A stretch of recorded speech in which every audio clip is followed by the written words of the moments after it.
Good morning and happy 4th of July. I am out in this beautiful weather this morning. I have a late start because I also have a 3-year-old, my grandson, that I am watching today. But we are out enjoying the sun and getting some exercise. And I just thought a question kind of popped into my mind, so I just thought to make a video about it. And the question that popped into my mind was, do you talk to God or do you talk at God? And one of the things that I've been learning as a practice, which is a really cool thing to do, especially if you don't hear the voice of God, or it's hard for you to hear the voice of God, or you've never even tried. Um, Basically, I did this for 7 days. It was really cool. There's an actual book about it called God Talks. But I actually just did the exercises. I had bought the book, but by the time I had the book, I already had kind of figured out everything. But um, basically, you just sit in a quiet place, relax, and try to kind of calm your mind down.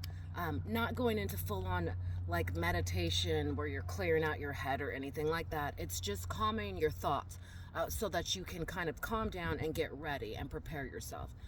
The next step is you can ask questions. One of the biggest revelations from a question I got was I asked God, what lies do I believe about myself?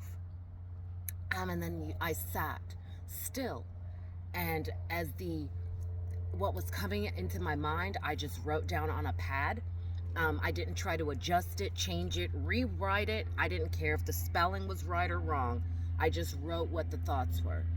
And it was very eye-opening because deep down in our subconscious and just in our deep conscious that we hold so many negative things, whether it's things that we've been told when we were younger, things that our parents told us, things that kids did to us in school, all kinds of things, traumas, you name it. It's in our subconscious. And so when I did that exercise, there was a lot of things that came out that I had thought that I had worked through, and clearly I hadn't.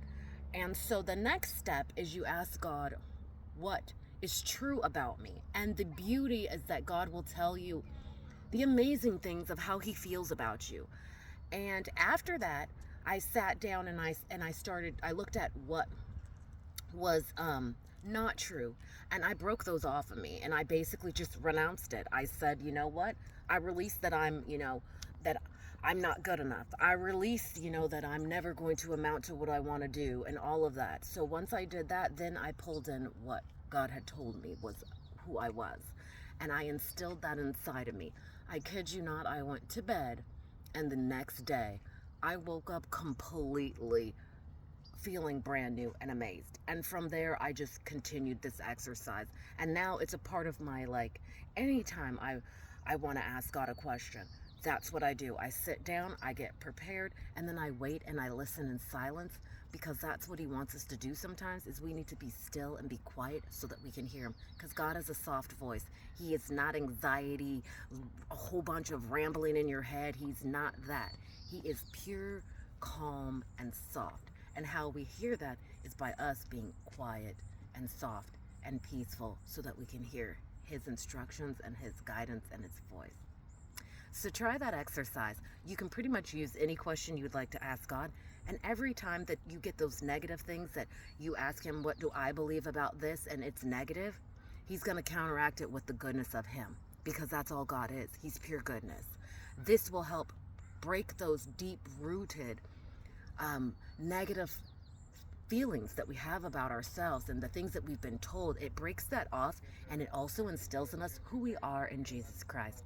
So once again, happy Thursday, guys. Have a happy and safe 4th of July, and I'll see you next time.